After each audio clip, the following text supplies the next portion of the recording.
What is the situation with the players not being paid on time, and how concerned are you about this, given that this isn't the first time it's happened at this club? Listen, it's a situation that has to be dealt with by the chairman and the financial director. They're the ones who pay the wages. You know, the chairman has spent a lot of money on this football club and put a lot of money into the football club. So, you know, it's a difficult situation. I think most clubs in the Championship, most clubs in the Football League financially are finding it very, very difficult at the moment with COVID. That's the best I can do, really. There's an EFL regulation that says clubs in default of payments to players will ordinarily be subject to a transfer embargo. Does that worry you, given how vital January is? Listen, from you know, Norwich onwards, the players have known that the wages were not in their wage pack, and you know, there's been games. The Norwich game we played exceptionally well, and really should have had 2 penalties. Rob, if you look back on that game, I think we were really, really unfortunate not to win the game. Never mind take a point.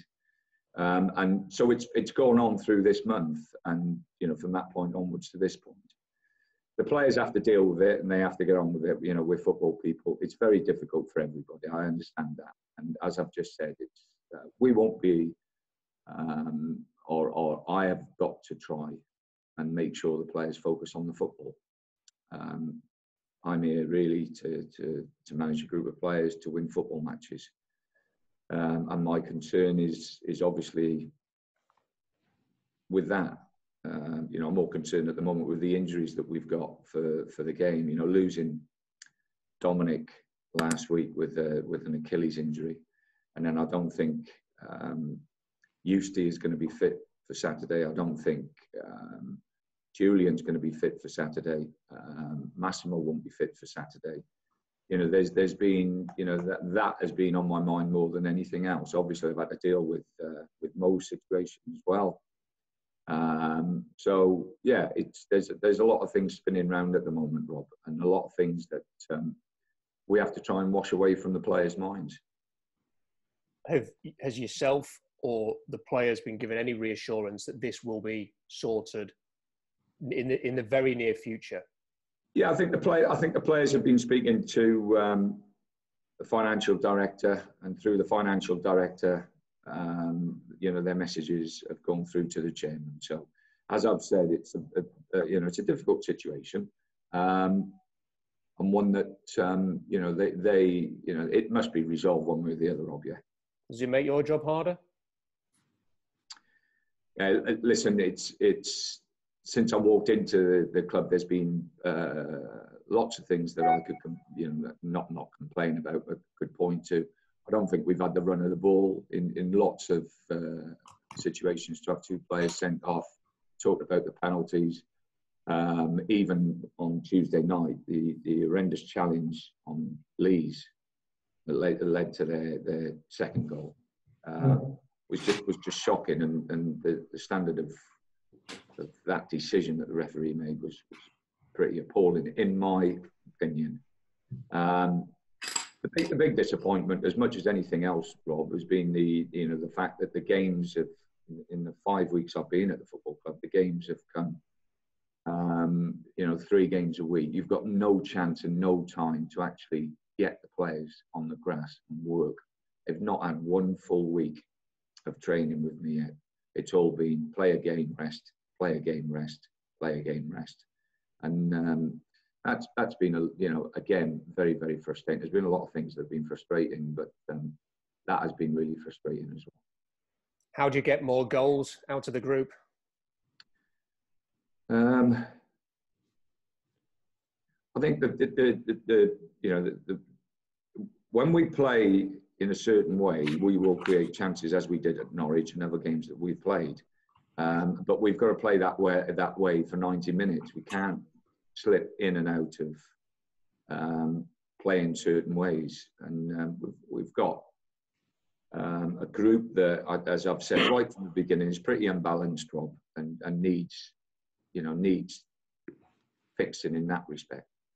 All good teams push and pull together, and all good teams have that balance where they can defend collectively well, and when they are in possession of the ball, will make things happen. I think first half we had a difference in possession over Forest. Even second half, I think we were still 55% we had of the ball. But what we created in that time and what we produced in the final third, the amount of ball and possession that we have, wasn't up to what you'd want. Have you got players lined up, ready to go for the start of the January window? Is it as simple as that? My big concern. Listen, I think the lads. It's a very, very good group of lads. The squad's not balanced, and the team and the group definitely need a bit of help in the window. But they've worked hard. Like I say, the injury situation with Dunkley and then Dom, and then getting the two of them back, and then losing that one. Westerly's been a massive miss for the team as well. It's one of those periods, and I've had a few in my time, Rob, where things are not running the way they should be running. And you have to dig in. You have to really, really dig in and wrap through it. And that's what the group has got to do, and that's what the football club has got to do.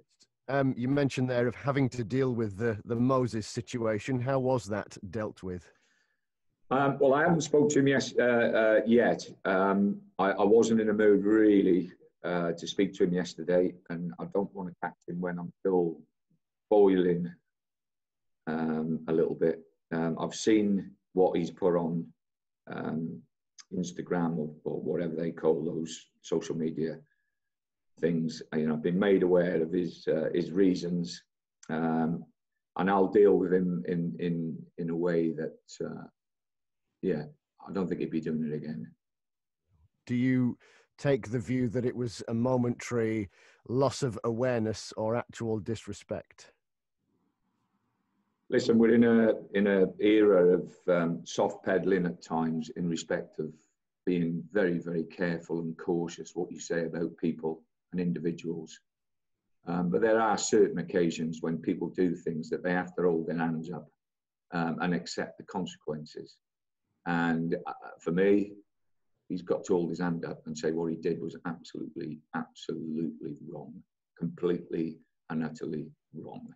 And for all the stuff that his PR man might be telling him to do, what he should, post out there or whatever they call it, the facts are there for everybody to see. What he did was wrong. In the intervening period since we last spoke to you, have you had that? Have you given your debrief to Chansiri as you were talking about the other night at Forest? Yeah, he's got an email that I've sent over. I'm hoping to speak to him this morning about the issues at the football club. So fingers crossed. My concern at the moment is just trying to get the players prepared for tomorrow. In basic terms, are you just seeking assurances that the money will be there for you to be able to do at least 75% of what you want to do in January? Instead of discussing things with yourself and discussing things openly, I think the best thing that can happen is that I speak to the chairman.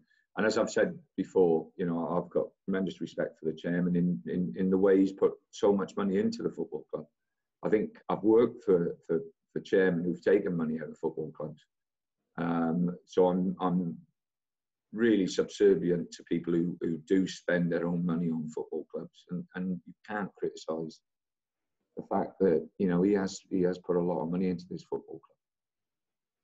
Just before we move on to Coventry City, in your assessment of Sheffield Wednesday and in your experience, has anything actually taken you by surprise? There are themes, as you say, about clubs that aren't doing so well and teams that aren't doing so well, but seemingly Sheffield Wednesday have unique circumstances all of their own at times.